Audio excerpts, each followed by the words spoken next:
BJP Congress తోడు దొంగలు నదీ జలాల అప్పగింత గనుల వేలంతో రాష్ట్రానికి తీరని ద్రోహమట. నువ్వు నదీ జలాల అప్పగింత గురించి నువ్వే మాట్లాడాలి, బొగ్గు గనుల వేలం గురించి నువ్వే మాట్లాడాలి. కేటీఆర్ నదీ జలాల అప్పగింత, కృష్ణా జలాలు ఎవరికి అప్పచెప్పినవయా? కృష్ణా జలాలని జగన్మోహన్ రెడ్డికి సంగమేశ్వరం కట్టడం ద్వారా జీవోని మీ అయ్యా అందరూ కలిసి ప్రగతి భవన్లో కూర్చొని మంచిగా మెత్తగా తిని జీవో తయారు చేసి కట్టుకోపో అని చెప్పి నువ్వు గడత కట్టినావు. కానీ మళ్ళీ మెగా కృష్ణారెడ్డికి ఈ కాంట్రాక్ట్ ఇవ్వాలని చెప్పి అది కంప్లీట్ చేసినావు. పోతిరెడ్డి పాడుని వెడల్పు చేసినావు. ఇవన్నీ ఎవరు చేసిండు? నదీ జలాల అప్పగింత అంటే ఇది కాదా? కృష్ణా జలాలను అప్పగించలేదా నువ్వు? ఇంకా శ్రీరామ్ సాగర్ మహారాష్ట్రలో రాజకీయం కోసం శ్రీరామ్ సాగర్ దగ్గర లిఫ్ట్ పెట్టి నీళ్ళు ఎత్తుకపోరి మహారాష్ట్ర వాళ్ళు అని మీ అయ్య కాదా చెప్పింది? దీన్ని అనరా నదీ జలాల అప్పగింత అని? సమాధానం చెప్పాలి కదా దీనికి. మీ నాయన అన్నాడే కదా, శ్రీరామ్ సాగర్ ప్రాజెక్టు దగ్గర లిఫ్టులు పెట్టుకొని నీళ్ళు ఎత్తుకపోరి అన్నాడు ముఖ్యమంత్రి హోదాలో. అంటే ఏంది దీన్ని ఏమంటారు మరి? ఎవరన్నా ఏ ముఖ్యమంత్రి అయినా గతంలో ఉమ్మడి ఆంధ్రప్రదేశ్లో ఉన్న వాళ్ళైనా సరే ఆ మాట మాట్లాడిరా ఎవరన్నా అంత ధైర్యంతో? గనుల వేలంతో రాష్ట్రానికి తీరని ద్రోహం అట. ఎవరు గనులు వేలం వేసిర్రు? మొత్తం అందరూ ప్రైవేటీకరణ దిశగానే ముందుకెళ్తున్నారు. ఎవరేం తక్కువేం కాదు కదా ఇందులో. 2017లో ఈ అమెండ్మెంట్ తీసుకొచ్చినప్పుడు మైన్స్ అండ్ మినరల్స్ యాక్ట్ విషయంలో 1957 చట్టానికి సవరణ చేసి 2017లో చట్ట సవరణ చేసినప్పుడు పార్లమెంట్లో బిల్లుకి మీరు కాదు ఆమోదం తెలిపింది బీఆర్ఎస్ పార్టీ. ఏముంది అందులో? ఓపెన్ బిడ్డింగ్ ద్వారా ప్రైవేట్ సంస్థలను కూడా ఇన్వాల్వ్ చేయొచ్చు అని ఉన్నది. సుప్రీంకోర్టు మార్గదర్శకాలు ఉన్నాయి అప్పటికి. మరి మీరు ఆనాడు సపోర్ట్ చేసిరు కదా ప్రైవేట్ సంస్థలకు అప్పగించాలన్న దాని విషయంలో. 1957 ఆ సమయంలో ఓన్లీ కేంద్ర ప్రభుత్వ రంగ సంస్థలు అవే ఉండేవి, ప్రభుత్వ సంస్థలే ఉండేవి. తర్వాత వచ్చిన కాలంలో ప్రైవేట్ సంస్థలు కూడా పెరిగిపోయినాయి. 2017లో ఈ యాక్ట్ వచ్చింది, సవరణ చేసిన 1957 యాక్ట్కి సవరణ చేసినప్పుడు మీ నాయన అడుగు, నీకు అప్పుడు సోయి ఉందో లేదో. మరి ఆ పార్లమెంట్లో చేసిన చట్టానికి బీఆర్ఎస్ సపోర్ట్ చేసింది. అదే వదిలే, నేను మొన్న కూడా చెప్పిన కదా, 2021లో బొగ్గు గనుల వేలం జరిగింది. వేలం జరిగినప్పుడు కోయకొండ సత్తుపల్లి అనే 2 బ్లాక్స్ని కూడా వేలం వేసారు. ఇప్పుడు నిన్న ఎట్లాగైతే మొన్న శ్రావణపల్లి బొగ్గు బ్లాక్ని వేలం వేసారో ఆనాడు 2021లో కోయకొండ సత్తుపల్లి అన్న 2 బ్లాక్లను కూడా వేలం వేసారు. వేలం వేసినప్పుడు సింగరేణి అడిగింది ఏమని? సింగరేణి ఆల్రెడీ రెడీ అయ్యారు వాళ్ళు, మేము కూడా ఈ వేలంలో పాల్గొంటాం, మైన్స్ లేవు, చాలా దారుణంగా ఉంటుంది, భవిష్యత్తులో సింగరేణి ప్రమాదంలో పడే అవకాశం ఉంది, మైన్స్ అన్నీ అయిపోతున్నాయి, సో కొత్త మైన్స్ కావాలి మనకని వాళ్ళు కూడా ఆ వేలంలో పాల్గొనడానికి రెడీ అవుతుంటే మీ అయ్యా ఫోన్ చేసి ఆ సింగరేణి యాజమాన్యానికి బెదిరించిండు, మీరు ఎట్లా పాల్గొంటారని. బెదిరియడానికి కారణం ఏంటయ్యా అంటే అప్పటికి ఆ బిడ్డింగ్లో అరబిందో అండ్ ప్రతిమ బోయినపల్లి వినోదరావు తమ్ముంది, సేమ్ కేసీఆర్ ఫ్యామిలీదే. అరబిందో ఎవరో తెలుసు, లిక్కర్ స్కామ్లో ఉన్నారు, శరత్ చంద్రారెడ్డి బ్యాచ్ అంతా, ఈ బినామీ ఫార్మా బ్యాచ్. ఈ 2 కంపెనీలకు దక్కడానికి సింగరేణిని ఆపిండు కేసీఆర్. ఒకవేళ సింగరేణి తనకున్న కెపాసిటీ, తనకున్న లేబర్, ఇవన్నీ టెక్నికల్గా ఆల్ ఆస్పెక్ట్స్లో సింగరేణికి ఆ 2 బ్లాక్స్ వచ్చేవి, ఆ మైన్స్ వచ్చేవి. సింగరేణికి రాకుండా ప్రైవేట్ సంస్థలకి తన సొంత ఒక రకంగా బినామీ, తన అనుకూల 2 ఆ ప్రైవేట్ కంపెనీలకు రావడానికి మీ అయ్య సహకారం చేయలే. దీన్ని ఏమనాలి మరి? దీన్ని ఏమనాలా? వాటర్ విషయంలో నేను ఎగ్జాంపుల్ చెప్పిన, ఈ గనుల విషయంలో ఎగ్జాంపుల్ చెప్పిన. నీకు దమ్ముంటే ఆన్సర్ చేయి. రాదు, ఆన్సర్ చేయడం రాదు మనకి. ఏమైనా మైక్ దొరకగానే దంచాల స్పీచ్లు. మరి దాని వెనకాల ఏముంది? మా అయ్య గతంలో ఏం చేసిండు, మా పార్టీ ఏం చేసింది?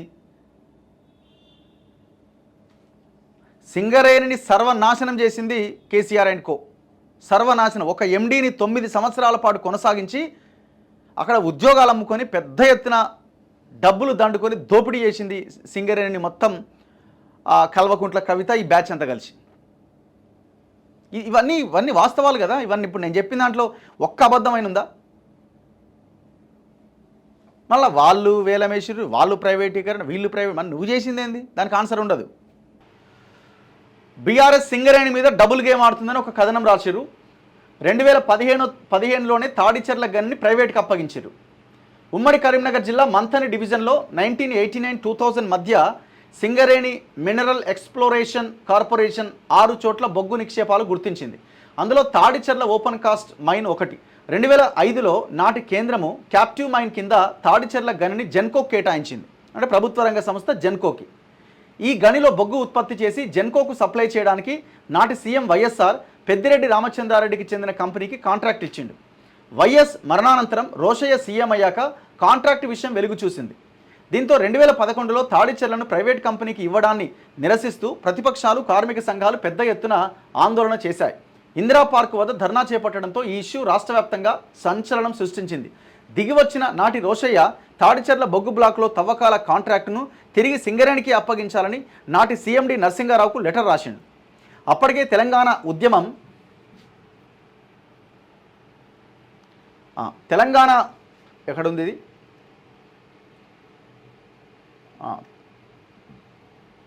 అప్పటికే తెలంగాణ ఉద్యమం ఉధృతమైంది. ఈ క్రమంలో 2014లో తెలంగాణ ఏర్పడ్డం. అప్పటికే సింగరేణిలో టీబీజీకేఎస్ అంటే ఇప్పుడు ఈయన సలహాదారు ఉంది కదా, దీనికి తెలంగాణ బొగ్గు గని కార్మిక సంఘం మేడం కవిత, అరే ఏమా ఇది అటు అవుతుంది.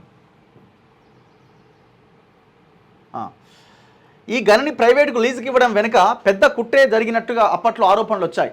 మొదట్లో తాడిచెర్ల మైన్లో కేవలం 47.93 మిలియన్ టన్నుల బొగ్గు నిక్షేపాలు ఉన్నట్లుగా చెప్పారు.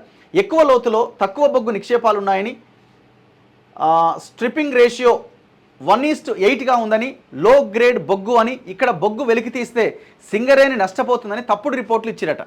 కానీ ఆ తర్వాత గనిలో 80 మిలియన్ టన్నుల నిక్షేపాలు ఉన్నాయని, మంచి గ్రేడ్ బొగ్గు ఉందనే విషయాలు వెలుగు చూశాయి. కొందరు పెద్దల ఒత్తిళ్లతోనే ఆఫీసర్లు ఇలా తప్పుడు రిపోర్ట్లు ఇచ్చి తాడిచెర్ల బ్లాక్ను ప్రైవేట్ పరం చేశారని అప్పట్లో కార్మిక సంఘాల నేతలు ఆరోపించినా ఎవరూ పట్టించుకోలే.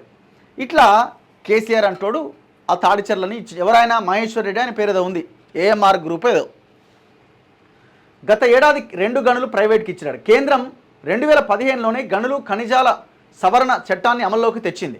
బీఆర్ఎస్ ఎంపీలు పార్లమెంట్లో ఆ బిల్లుకు అనుకూలంగా ఓటేసారు. ఈ దొంగలు ఇప్పుడు కేటీఆర్ మాట్లాడుతుంది కదా, ఐ థింక్ నేను అనుకోవడం ఇది 2017 అనుకుంటా, 15 or 17, 1957 యాక్ట్కి సవరణ చేసి కొత్త బిల్లు తెచ్చింది గతంలో ఉన్న కేంద్ర ప్రభుత్వం 2017లో బీజేపీ తెస్తే ఈ కేటీఆర్ బ్యాచ్ ఓటేసింది అనుకూలంగా. ఇప్పుడు గనులు ప్రైవేట్ పరం చేస్తారా అని దొంగ మాటలు మాట్లాడుతున్నారు. అదే సమయంలో ఈ బిల్లును తెలంగాణకు చెందిన కాంగ్రెస్ ఎంపీలు తీవ్రంగా వ్యతిరేకించారు. ఇక బీఆర్ఎస్ అధికారంలో ఉండగానే గత ఏడాది 9 దఫాల్లో దేశవ్యాప్తంగా 101 బొగ్గు బ్లాకులు కేంద్రం వేలం వేసింది. ఈ నెల 21వ తేదీన వేసిన వేలం 10వ విడతది. 2021 నుంచి 23 మధ్యకాలంలో తెలంగాణకు చెందిన కళ్యాణి ఖని, కోయగూడెం, సత్తుపల్లి బొగ్గు గనులను వేలం వేసింది. వాటిని సింగరేణికి కేటాయించాలని కోల్బెల్ట్ వ్యాప్తంగా కార్మిక సంఘాలు ఆందోళన చేయడంతో నాటి సీఎం కేసీఆర్ ప్రధాని మోదీకి మొక్కుబడిగా లేఖ రాసి వదిలేశారు. కానీ కేసీఆర్ లెటర్ను పట్టించుకొని కేంద్రం వేలం ప్రక్రియ కొనసాగించింది. నిజానికి వేలం పాటలో పాల్గొని ఆ 3 గనులు దక్కించుకోవాలని సింగరేణి బోర్డ్ ఆఫ్ డైరెక్టర్ల మీటింగ్లో ఆఫీసర్లు నిర్ణయించారు. కానీ నాటి కేసీఆర్ సర్కారు వద్దని వారించడంతో కోయపల్లి, సత్తుపల్లి గనులను నిరుడు వేలంలో 2 ప్రైవేట్ కంపెనీలు దక్కించుకున్నాయి. ఏవా కంపెనీలు? ఒకటి కేసీఆర్ ఫ్యామిలీ కంపెనీ ప్రతిమ, రెండోది అరబిందో. సింగరేణి వద్దని బెదిరించిండు, వేయొద్దు మనోళ్ళు వేస్తున్నారని వాళ్ళకి అప్పచెప్పిండు. ఇప్పుడు మొత్తుకుంటున్నాడు పాయ అని.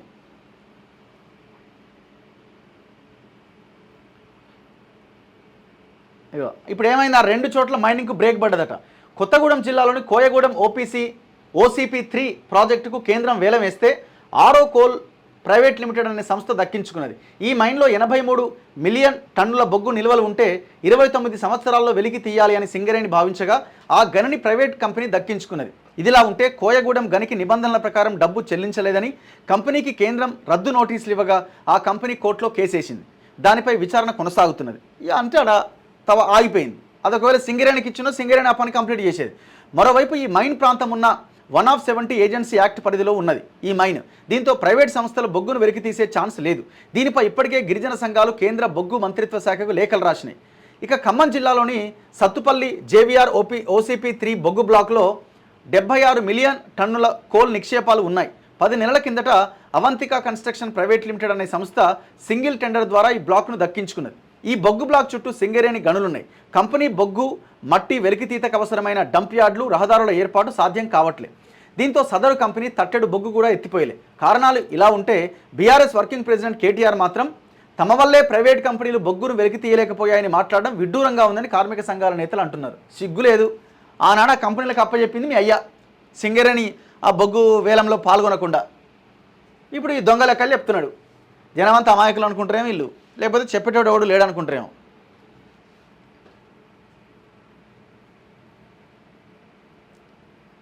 చలో నెక్స్ట్ మిగతా వార్తల్లో ఇగో ఇదే బొగ్గు గనుల వేలంపై బీఆర్ఎస్ డబుల్ గేమ్. అప్పట్లో సన్నిహితుల కట్టబెట్టి ఇప్పుడు గగ్గోలు పెడుతురు. 2015లోనే తాడిచెర్ల బ్లాక్ను ప్రైవేట్ కంపెనీకి ఇచ్చిన నాటి కేసీఆర్ సర్కార్ సింగరేణిని కాదని ఆంధ్ర కంపెనీ ఏఎంఆర్కు 30 ఏళ్ల పాటు లీజుకి ఇచ్చారు. ఈ ఏఎంఆర్ అంటోడు ఆడ విధ్వంసం చేస్తున్నాడు, ఉద్యోగుల పాలిట ఒక రాక్షసులాగా తయారైండు. మీరు చూడండి అక్కడికి పోయి తాడిచెర్లలో సింగరేణి కార్మికులకు ఒక జీతం ఉంటుంది, ఏఎంఆర్ కంపెనీ కార్మికులకు ఒక జీతం ఉంటుంది. నరకం. అక్కడ ఎంప్లాయీస్ నాతో టచ్లో ఉంటారు చాలామంది. నరకం ఉంటుంది ఈ తాడిచెర్ల బొగ్గు బ్లాక్లో.